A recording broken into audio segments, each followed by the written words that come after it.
साथियों, राम राम। अब बहुत ही हर्ष और सौभाग्य का विषय है कि हम लोग के समक्ष भगवान श्री राम का भव्य मंदिर अयोध्या नगरी में स्थापित होने जा रहा है। साथियों, आज के अवसर पे हृदय की गहराई से आप सबको बधाई एवं शुभकामना देना चाहता हूं और साथ ही साथ कुछ आप सबसे बातचीत करना चाहता हूं। और उद्देश्य और मानसिकता बस एक ही है कि जिस प्रकार भगवान श्री राम के भव्य मंदिर की प्राण प्रतिष्ठा हो रही है, उसी प्रकार हम लोग भगवान राम के विराट व्यक्तित्व से सीखकर अपने जीवन को भी कुछ और बड़ा कर पाएं, कुछ और श्रेष्ठ कर पाएं, कुछ और महान कर पाएं।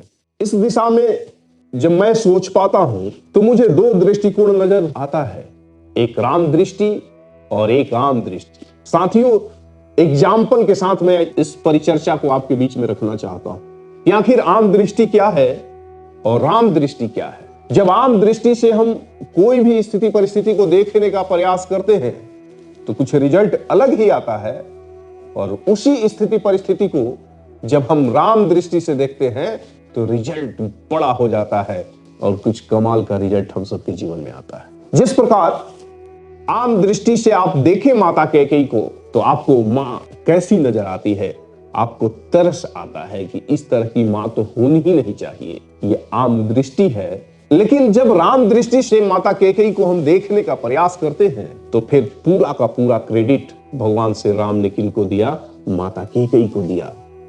सर्वप्रथम उन्हीं के चरण वंदना किए और उन्होंने कहा कि मां, अगर आप न होती तो ये आपका लाल, आपका बेटा राजा राम बन सकता था, लेकिन कभी भी किसी भी कीमत पर मर्यादा पुरुषोत्तम भगवान से राम तो नहीं बन पाता।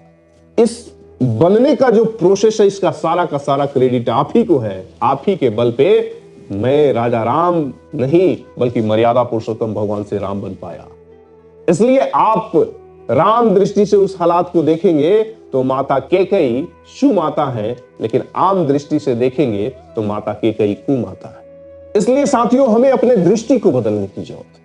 पूरे रामायण काल पे नजर आप डालकर देख लीजिए कि हर एक स्थिति में जो आम दृष्टि कहता है उससे कुछ अलग ही राम दृष्टि कह पाता है। जैसे ही कोई आम दृष्टि से देखता है तो आज जनमानस में होता क्या है, जब कभी ट्रांसफर कहीं दूसरे जगह हो जाती है तो हम सिफारिश के फिराक में पड़ते हैं। लेकिन भगवान श्री राम का ट्रांसफर तो 14 वर्षों के लिए वनवास में हो गया, कभी सिफारिश के लिए एक बार भी नहीं बोले।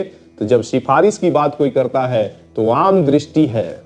अगर सिफारिश की बात न करे, जो दायित्व मिले, जो वर्क मिले, उसको सहर्ष स्वीकार करे, वो राम दृष्टि है। इसी प्रकार एक पल में ही पूरे साम्राज्य मिल रहा था और क्षण भर में ही साम्राज्य चला गया। न आने की कोई बहुत खुशी थी और न जाने का बहुत बड़ा गम था। अगर इस तरह की मानसिकता होती है तो उसको भी हम लोग राम दृष्टि ही कह सकते हैं।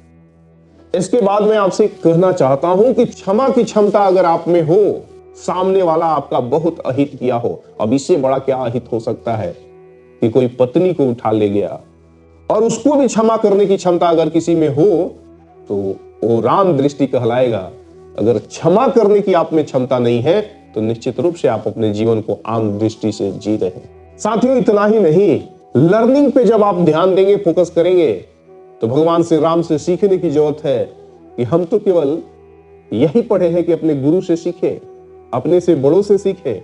लेकिन अगर भगवान श्री राम की दृष्टि से आप इस जीवन को जीना चाहते हैं तो आपको दुश्मनों से भी सीखने की ललक होनी चाहिए। और जो दुश्मनों से सीखता है तब उस दृष्टिकोण को राम दृष्टिकोण कहा जा सकता है।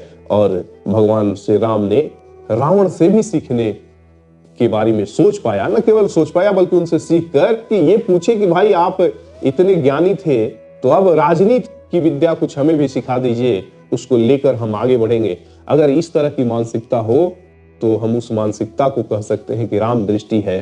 और दृष्टि जैसी होती है उसी प्रकार से सृष्टि नजर आती है। आप अगर अपने भविष्य को बदलना चाहते हैं तो सर्वप्रथम अपने दृष्टिकोण को बदल लीजिए।